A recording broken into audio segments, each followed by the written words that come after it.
Pastor P Anil Kumar గారు. వీరు రబ్బూని స్వరం టీవీ వర్తమానికులు. వీరు ఒంటరిగా అరణ్యంలోని కొండ ప్రాంతమునకు పోయి కొన్ని సంవత్సరముల నుండి ఈ ప్రాంతములో దేవునితో ఏకాంతంగా ప్రార్థనలో గడుపుచున్న దైవజనులు.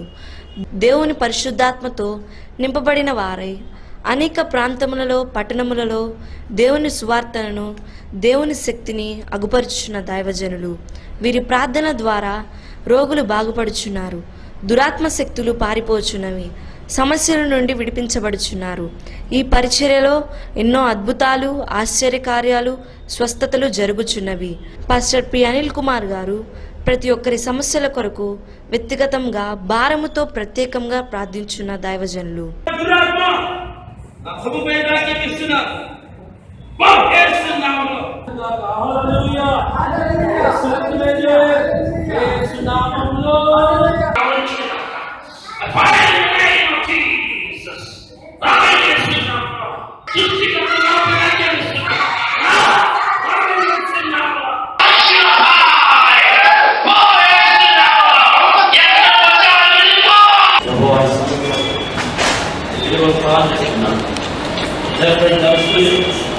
You must come out in the name of Jesus.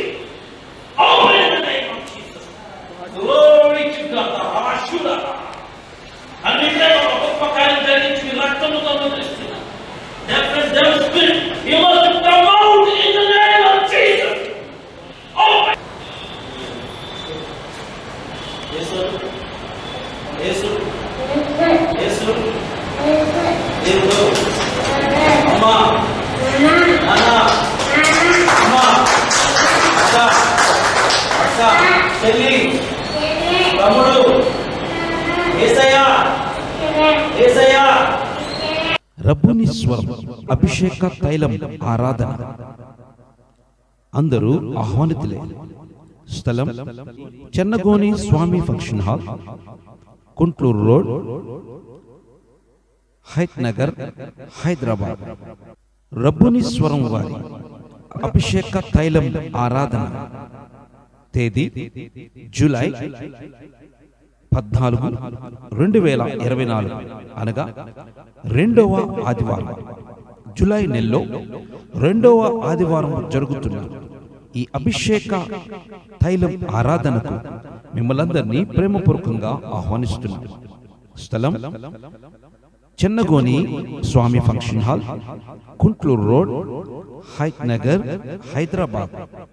సమయం ఉదయం 10 గంటల నుండి 1 గంట వరకు, సాయంత్రం 6 గంటల నుండి 9 గంటల వరకు. ప్రార్థనలో ఎదగలేకపోతున్నారా? పరిశుద్ధాత్మ అభిషేకం కొరకు ఎదురు చూస్తున్నారా? స్వస్థత కొరకు ఎదురు చూస్తున్నారా? సమస్యలు వెంటాడుతున్నాయా? మన సమస్యలన్నిటికీ ఒకే ఒక్క పరిష్కారం ప్రార్థన. రండి, అభిషేక తైలం ఆరాధన. అందరినీ ప్రేమపూర్వకంగా ఆహ్వానిస్తున్నారు. అభిషేక తైలం ఆరాధనకు అందరూ ఆహ్వానితులే. రండి, మీ సమస్యల కొరకు రబ్బూని స్వరం టీవీ వర్తమానికులు అయిన పాస్టర్ అనిల్ కుమార్ గారు మీ కొరకు ప్రత్యేకముగా ప్రతి ఒక్కరి కొరకు వ్యక్తిగతంగా ప్రార్థించారు. రబ్బూని స్వరం ప్రత్యేక అభిషేక తైలం ఆరాధన. ఈ ఆరాధనకు మిమ్మల్ందరినీ ప్రత్యేకంగా ఆహ్వానిస్తున్నారు. జూలై నెలలో రెండవ ఆదివారం అనగా 14వ తారీఖున జరగబోతున్న ఈ యొక్క రెండవ ఆదివారం ప్రత్యేక అభిషేక తైలం ఆరాధనకు మిమ్మల్ందరినీ ప్రేమపూర్వకంగా ఆహ్వానిస్తున్నారు.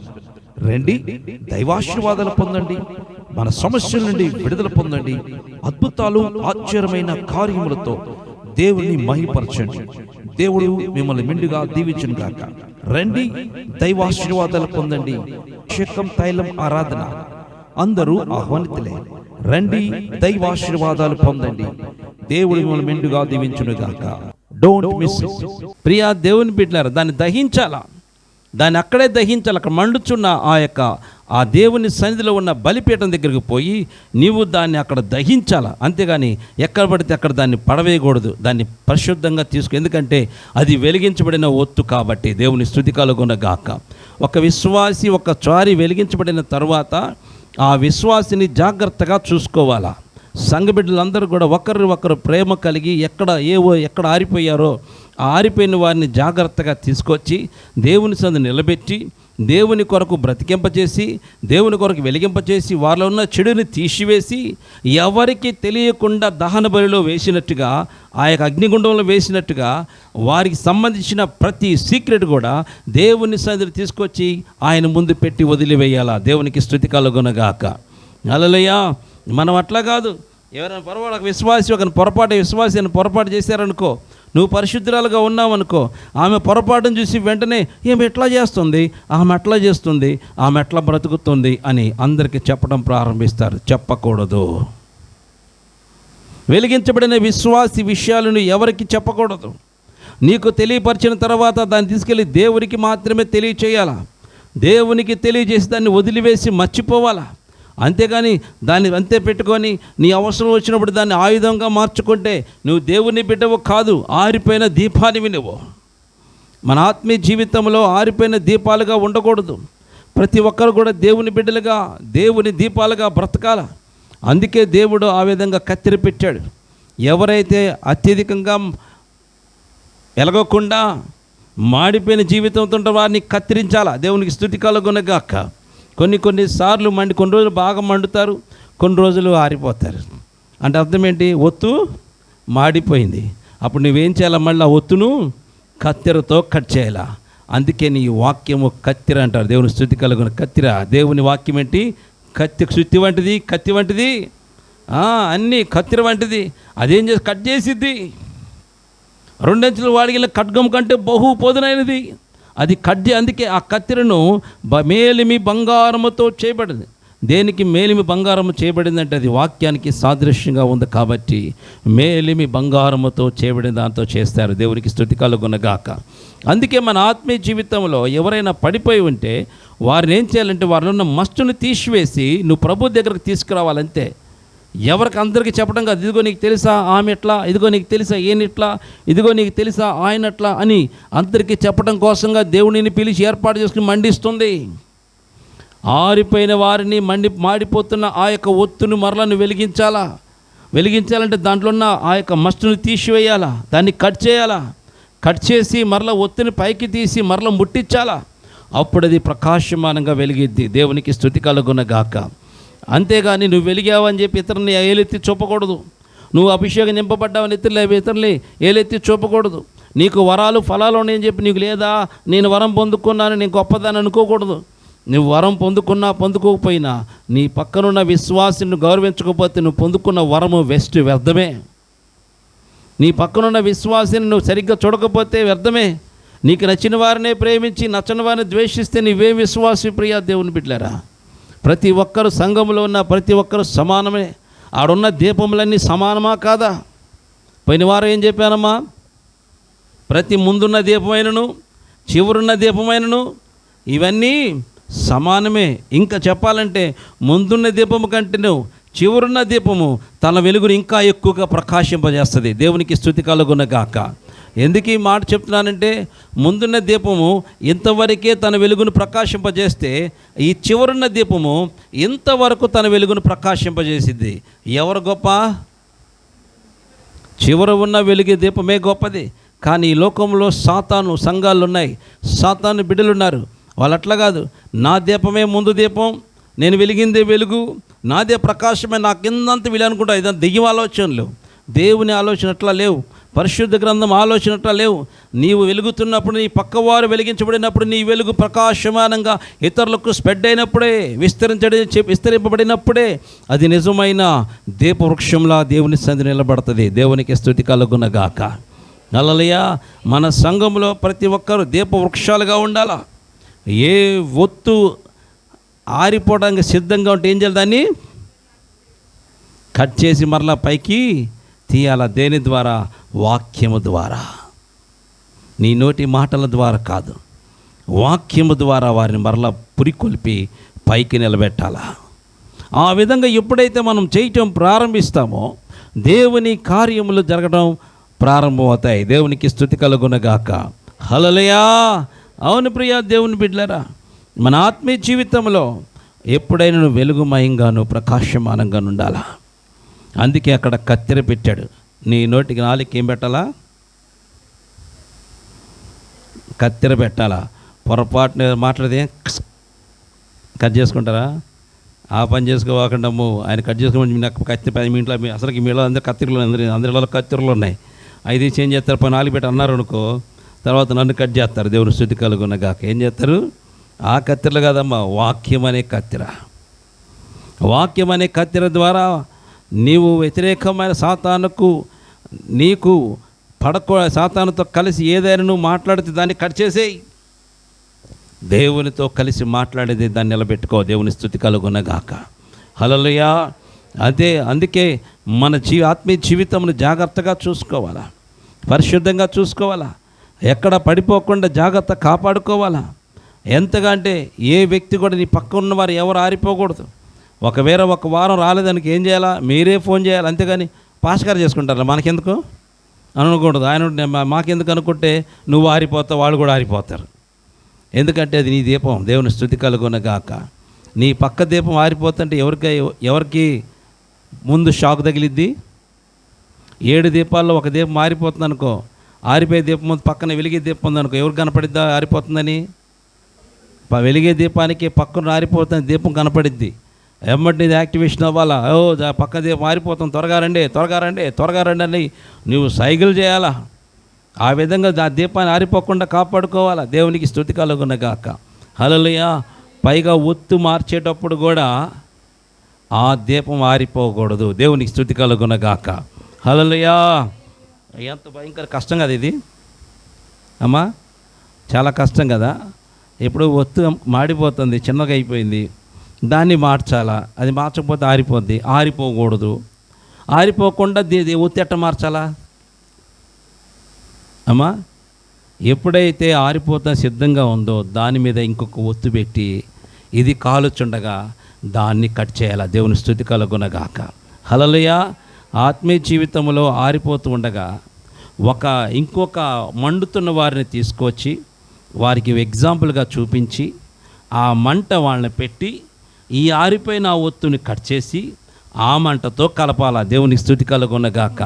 అనగా నిత్యము ప్రకాశిస్తున్న ఆ దేవుడు వారితో సహవాసం చేపించి ఆ దేవుని మంట మండుతుండగా ఈ ఒత్తును ఈ విశ్వాసిని సరిచేయాలా. దేవుని స్తుతి కలుగునగాక. ఈ విశ్వాసిని సరిచేస్తూ ఆ ఒత్తు మార్చి దేవునితో మండేటట్టు చేయాలా. దేవుని స్తుతి కలుగునగాక. అనగా ఆ స్థానంలో ప్రభువుని తీసుకొచ్చి పెట్టి నిన్ను బాగు చేయాలా. దేవుని స్తుతి కలుగునగాక. హల్లెలూయా. అంతేగాని ఆ దీపం మీద ఉన్న ఆ యొక్క ఒత్తు మండుతున్న మంట ఆరిపోకూడదు. అందుకే చెప్తున్నాడు, ఆరిపోకుండా ఉండాలంటే కత్తెరలు ఉండాలా. నువ్వు ఏదన్నా దేవునికి వ్యతిరేకంగా మాట్లాడబడి కట్ చేయాలా. అవిశ్వాసికి మాట్లాడుతున్న కట్ చేయాలా. విశ్వాసం లేని మాట్లాడడం కట్ చేయాలా. ఎప్పుడు కూడా ఆత్మ సంబంధమైన విషయాల్లో విశ్వాసపరంగా ఉండాలి, కానీ అవిశ్వాసిగా మనం ఉండకూడదు. ఎట్టి పరిస్థితుల్లో లోక సంబంధంగా ఎప్పుడైతే మన ఆలోచనలు ప్రారంభమవుతాయో దేవుని కార్యాలు ఏవి జరగవు. దేవుని కార్యాలు ఏమి జరగవు. మనం అనుకుంటాం మనకున్న తెలివితేటలను బట్టి, తలంపులను బట్టి, ఆలోచనలు బట్టి మనకు ఏదైనా చేయగలుగుతాయి. ఏమి చేయలేం ప్రియా. అక్కడ దాకా ఎందుకు? ఫర్ ఎగ్జాంపుల్ మన సహోదరుడు దావీదు మహారాజు గారు, ఆయన బంగారం ఉంది టన్నులు. ఎన్ని టన్నులు? టన్నులు ఉన్నాయి. వజ్రాలు ఉన్నాయి టన్నులు. వెండి ఉంది, రాగి ఉంది, ఎత్తడు ఉంది, ఇనుము ఉంది, అన్ని టన్నులే. టన్నులు ఉన్నాయి. అంతకంటే ఇంకా ప్రొడక్షన్ పెద్ద కోట ఉన్నది ప్రొడక్షన్. అయినను వాటి వైపు చూసేవాడు కాదు. దేవుని స్తుతి కలుగునగాక. ఏమనేవాడు? నీవే నా కోట, నీవే నా అండ, నీవే నా బండ, నీవే నా ఆశ్రయదుర్గం, నీవే నా ఎత్తైన కేడము. దేవుని స్తుతి కలుగునగాక. నీవే నా కేడం ప్రభువా, నీవే నా ఆశ్రయం ప్రభువా, నీవే నా ఎత్తైన కోట ప్రభువా. ఇవన్నీ ఎన్ని ఉన్నను ఇవి నాకు దేనికి సరిపోవు. ఇవి నన్ను కాపాడవు, ఇవి నన్ను రక్షించు. ఎవరు రక్షిస్తానంటే నీవే. దేవుని స్తుతి కలుగునగాక. అందుకే దేవుడు ఆయన పక్షం అన్ని కార్యాలు చేసేది. మనం అట్లా కాదు. కొద్దిగా దేవుడు బ్లెస్ చేయడం ప్రారంభిస్తే ఇంకా మొత్తం మర్చిపోయి మన సొంత తెలివితేటలే, సొంత ఆలోచనలు, సొంత మాటలు, సొంత తలంపులు, సొంత క్రియలు ఇవన్నీ ఫెయిల్ అయిపోతాయి. అందుకే ఆత్మీయ జీవితాల్లో వీటిని కట్ చేయడానికి కావాల కత్తిర. దేవుని స్తుతి కలుగునగాక. అదేమిటంటే వాక్యము. వాక్యం అనే కత్తిరతో ఏం చేయాలి? దాన్ని కట్ చేసి నీవు ఆరిపోయిన దీపాన్ని కాబట్టి నిన్ను వెలిగించాలా. దేవుని స్తుతి కలుగునగాక. ప్రతి దీపము దేవుని ద్వారాను లేకపోతే తన సేవకుని ద్వారాను నువ్వు వెలిగించబడాలా. నువ్వు వెలిగించబడాలా. నీలో ఉన్న మస్టును తీసివేయాలా. ఆరిపోకుండా చూసుకోవాలా. దాన్ని చక్కగా కాపాడుకోవాలి. ఎప్పుడు దాకంటే నిత్యము నిత్యము నిత్యము నిత్యము ఈ యొక్క ఆత్మ బాడీ నుండి వెళ్ళిపోయేంత వరకు దాన్ని వెలిగిస్తూనే ఉండాలి. దేవుని స్తుతి కలుగునగాక. హల్లెలూయా. ఒకరు వెలిగించబడుతూ ఉండాలి.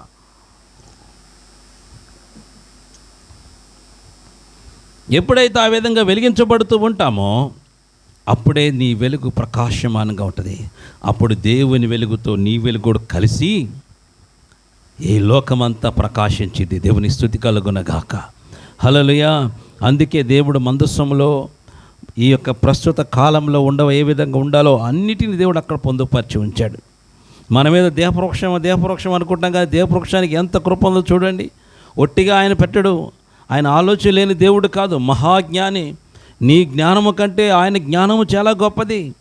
ఆ జ్ఞానము గల దేవుని జ్ఞానంతో మనం ఏ పాటి వాళ్ళం, ఏమి సరిపోతాం, ఏ విధంగా ఉండగలుగుతాం, ఏ విధంగా బ్రతకగలుగుతాం ప్రియా దేవుని బిడ్డలారా. అందుకే మన ఆత్మీయ జీవితంలో జాగ్రత్తగా గమనించుకోవాలా. నీవు ఆరిపోతున్నావో లేకపోతే పక్కన వాళ్ళు ఆరిపోతున్నావో, నీవు వెలుగుతున్నావో లేకపోతే పక్కన వాళ్ళు వెలుగుతున్నారో గ్రహించుకొని ఆ వెలుగులో నువ్వు కూడా మండడానికి ప్రయత్నం చేయి. దేవుని స్తుతి కలుగునగాక. అంతేగాని ఆమె వెలుగుతుంది, ఈయన వెలుగుతున్నాడు, నేనే తిట్టయిపోయాను, నేను ఒక్కదాన్ని వెలుగుతున్నా, వాళ్ళని తిట్టయిపోతున్నారు, ఇట్లాంటి మాటలు రాకూడదు. సంఘాల్లో వచ్చేవంటే నువ్వు ఆల్రెడీ ఎప్పుడో ఆరిపోయావని అర్థం. అటువంటి మాట నీ నోటి వచ్చిందంటే నువ్వెప్పుడో ఆరిపోయావు. మామూలుగా ఏదో వేషధారిగా బ్రతుకుతున్నావు అంతే. వేషధారివి తప్ప ఆత్మలో మంట కలిగిన వ్యక్తివి కాదు. ఒకవేళ మీరే మండుతున్నారనుకో, నేను ఆరిపోయాననుకో, ఏం చేయాలా? మీ వెలుగు దగ్గరకు వచ్చి నేను వెలిగించుకోవాలా. దేవుని స్తుతి కలుగునగాక. అంతేగాని నాకంటే బాగా మండుతున్నవేంది, నాకంటే బాగా ఎదుగుతున్నవేంది, నాకంటే బాగా మండుతున్నావే, నీకు అప్పుడే కొమ్ములు వచ్చాయా, అప్పుడే నీకు తల ఎక్కిందా, అప్పుడే నీకు కొమ్ములు పెరిగిన అనకూడదు. ఏం చేయాలా? పెరిగినందుకు నీకు స్తోత్రం, నేను కూడా నీ పక్క వచ్చి కథ మండించుకుంటా. దేవుని స్తుతి కలుగునగాక. ఇది మండేవారి యొక్క లక్షణం. ఎవరైనా మండుతున్నప్పుడు ఏం చేయాలా? మనం కూడా వెళ్ళి మండాలా. అంతేగాని మండుతున్న వారిని చూసి ఆరిపోయిన వాళ్ళు ఎట్టగంటారంటే, అది ఒక సామెత ఉంది కదా, ఏమిటంటే రాలిపోయే ఆకంట రాలిపోయే స్థితికి వచ్చేపాటికి చిగురించి ఆకంటదంటే ఏంది, ముసిలని ఇప్పుడు రాలిపోతున్నా, నీ బతికింది ఎట్టయిపోయింది ఆకంటదంట. ఇది కూడా అనుకుంటుందంట, నాకు టైం నీకు ఒక రోజు వచ్చింది లేవే నా స్థితి, నువ్వు కూడా రాలిపోతావు లేవే అనుకుంటుందంట. ఇక లాస్ట్కి రాలిపోయే సమయం వచ్చేపాటికి చూసావా నీ బతికేమైపోయిందో, రాలిపోతున్నావే, భూమిలో పడిపోయి నశించిపోబోతున్నావే అనగానే అది రాలిపోతా ఆ చెట్టు కొమ్మల నుంచి ఊడిపోయి కింద పడిపోతా అంటదంట. నువ్వు ఒకరోజు నాగైతే నీకు కూడా పట్టిద్ది, అది కింద పడిద్ది అంట. ఇది అనుకుంటే నాకెందుకు పట్టిద్ది, నేను చాలా స్ట్రాంగ్ అనుకుంటుందంట. కానీ అంతే అటువంటి వాళ్ళ యొద్దకు మేము ప్రయాసపడి వెళుతున్నాం. ఆటోలో ఎంతో భయంకరమైన పరిస్థితి ఉన్నప్పటికీ రాళ్ళు ఎత్తివేస్తున్నా, కుదుపు వేస్తున్నా, నేను నా కుటుంబము కలిసి ఈ యొక్క అడవి ప్రాంతంలో ఉన్న ప్రజల యొద్దకు పోయి మేము దేవుని సువార్తను వారికి అందిస్తున్నాం. దేవుని ప్రేమను వారికి తెలియచేస్తున్నాం. దేవుని యొక్క సువార్తను అందిస్తున్నాం. ప్రభు ప్రేమ వారికి తెలియపరుస్తూ దేవుని యొక్క రాజ్య సువార్తను మేము వారికి తెలియచేస్తున్నాం. కనుక ప్రియా దేవుని బిడ్డలారా, ఇదిగో ఈ యొక్క మారేడుమిల్లిలో భయంకరమైన అడవి ప్రాంతంలో మేము పోతున్నాం. ఏమున్నాయో మాకు తెలియదు. అయినప్పటికీ ఇదిగో మీరు చూస్తున్న ఈ గ్రామమే మేము సువార్త ప్రకటిస్తున్న గ్రామం. మన ప్రభు అయిన యేసుక్రీస్తు నామం పేరిట మీకందరికీ శుభములు తెలియజేస్తున్నాను. ప్రియా దేవుని బిడ్డలారా, మీరు చూస్తున్న ఈ యొక్క మందిరము మారేడుమిల్లిలో 2వ మందిరముగా ఉన్నది. ఇది మారేడుమిల్లి అడవి ప్రాంతంలో, ఎందుకంటే ఈ ప్రాంతంలో దేవుని మందిరము కట్టడానికి ఆశపడుతున్నాను. ఈ ప్రాంతంలో ఇట్లా మందిరం ఈ విధంగా ఉండటం వల్ల ఆరాధన చేసుకోవటం చాలా కష్టమవుతుంది. కనుక ప్రియ దేవుని బిడ్డలారా, ఈ ప్రాంతంలో ఈ యొక్క మందిరం కట్టి దేవుని స్వేచ్ఛగా ఆరాధన చేసుకోవాలని ఆశపడుతున్నాను. కనుక ఈ యొక్క మందిరం కొరకు మీరు ప్రార్థన చేయండి, సహకరించండి. ట్రైబల్స్ ఏరియాలో అడవిలో నిర్మించిన రబ్బూని ప్రార్థనా మందిరం ఇది. ఈ రీతిగా ఇక్కడ ఆరాధన జరుగుతున్నది. ఈ ప్రాంతంలో ఈ విధముగా మేము గుడిసి వేసి చుట్టుపక్కల కర్రలతో ఈ చిన్న మందిరము వేశాం. అయితే వర్షం వచ్చినప్పుడు కారిపోతుంది, చాలా ఇబ్బందిగా ఉంటుంది. అయినను దీంట్లోనే మేము ఆరాధన జరిగిస్తున్నాం, దీంట్లోనే ప్రభుని గణపరుస్తున్నాం. ఎందుకంటే ఇది దట్టమైన అడవి ప్రాంతం కాబట్టి ఆ ప్రాంతంలోనికి ఈ విధంగా వేయడానికి అవకాశం దొరికింది. దేవుడిచ్చిన ఆ యొక్క అడవిలో ఉన్న ఆ యొక్క చెట్ల కొమ్మలతోనే ఈ మందిరం నిర్మించి ఈ విధముగా మేము ఆరాధన జరిగిస్తున్నాం. అయితే ప్రియ దేవుని బిడ్డలారా, ఇట్లా జరుగుతుండగా ఆ లోపలికి అనేకమైన భయంకరమైన పాములు, రకరకాల పురుగులు వచ్చి చాలా భయంకరమైన పరిస్థితుల్లో ఆరాధన జరుగుతున్నప్పుడు వచ్చి అవి డిస్టర్బ్ చేస్తున్నాయి. దాన్ని బట్టి ఒకరోజు ఆరాధన చేస్తుండగా పాము వచ్చితే అందరం బయటికి పారిపోవడం జరిగింది. పాములు వస్తున్నాయి. ఒక పాము అయితే రకరకాల పాములు వచ్చి ఆరాధన జరిగే సమయం లోపలికి వచ్చి ఆ కర్రల్లోకి వెళ్ళిపోయి పైనుంచి కింద పడుతూ ఈ విధమైన పరిస్థితుల్లో ఇక్కడ ఆరాధన జరుగుతుంది. అయితే ప్రియ దేవుని బిడ్డలారా, ఈ అడవి ప్రాంతంలో ఈ ప్రాంతాన్ని దీనిలో ఈ యొక్క మందిరము పడవేసి మేము చక్కగా ఒక రేకుల షెడ్ వేయాలని ఆశపడుతున్నాను. పైపులతో ఒక రేకుల షెడ్ వేద్దామని ఆశపడుతున్నాను. ఎందుకంటే చుట్టుపక్కల గోళ్ళ కట్టి రేకుల షెడ్ వేస్తే చక్కగా స్వేచ్ఛగా దేవుని సన్నిధిలో ఆరాధన చేసుకునే అవకాశం ఉంటుంది.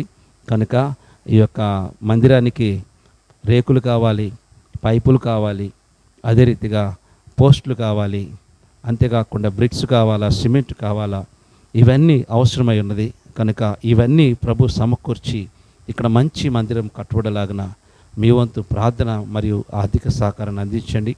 ప్రభు మందిరం కొరకు ముందుకు రండి. ఈ అడవి ప్రాంతంలో ఈ ట్రైబల్స్ మధ్య జరుగుతున్న ఈ యొక్క పరిచర్యలో ఈ ప్రాంతంలో చక్కటి మందిరం కట్టబడి ప్రభువుని ఆరాధన చేసే కృప దేవుడు అనుగ్రహించలాగిన మా కొరకు మీ అనుదిన ప్రార్థనలో జ్ఞాపకం చేసుకోండి.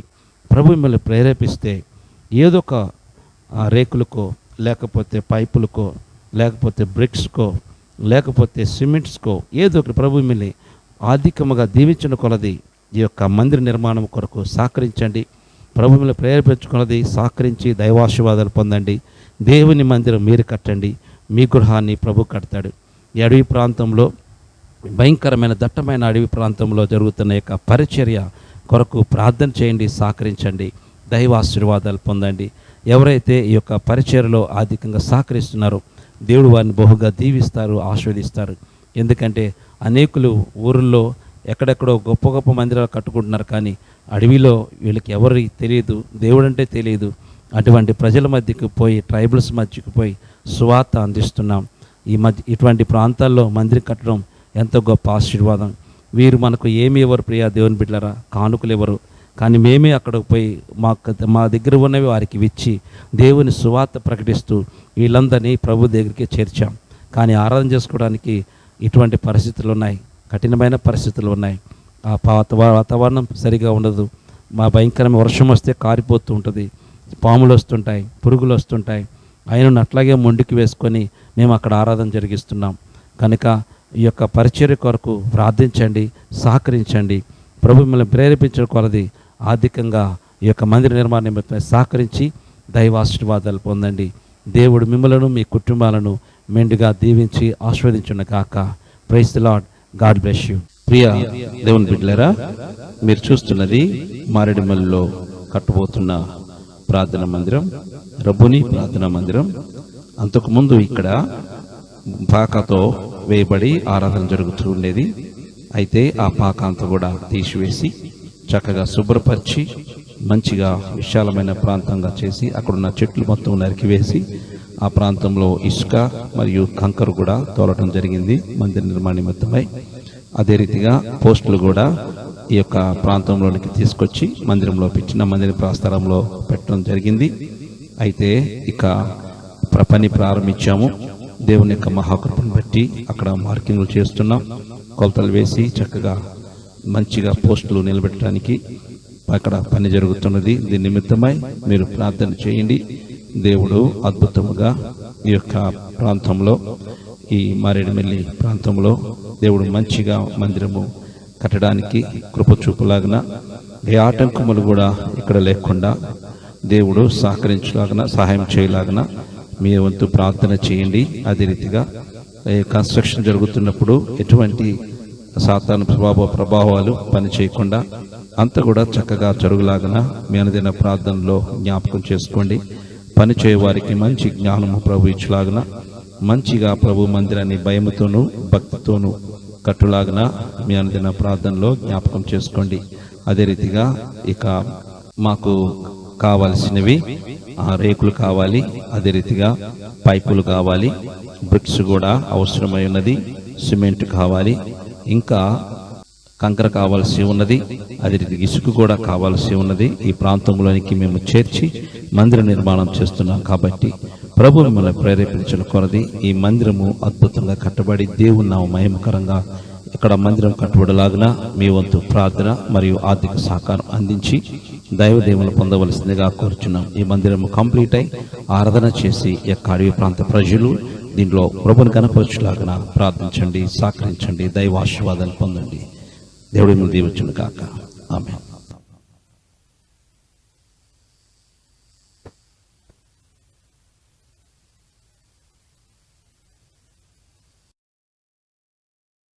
రబ్బుని స్వరం అభిషేక తైలం ఆరాధన. అందరూ ఆహ్వానితులే. స్థలం చెన్నగోని స్వామి function hall, Kuntloor road, Hayath Nagar, Hyderabad.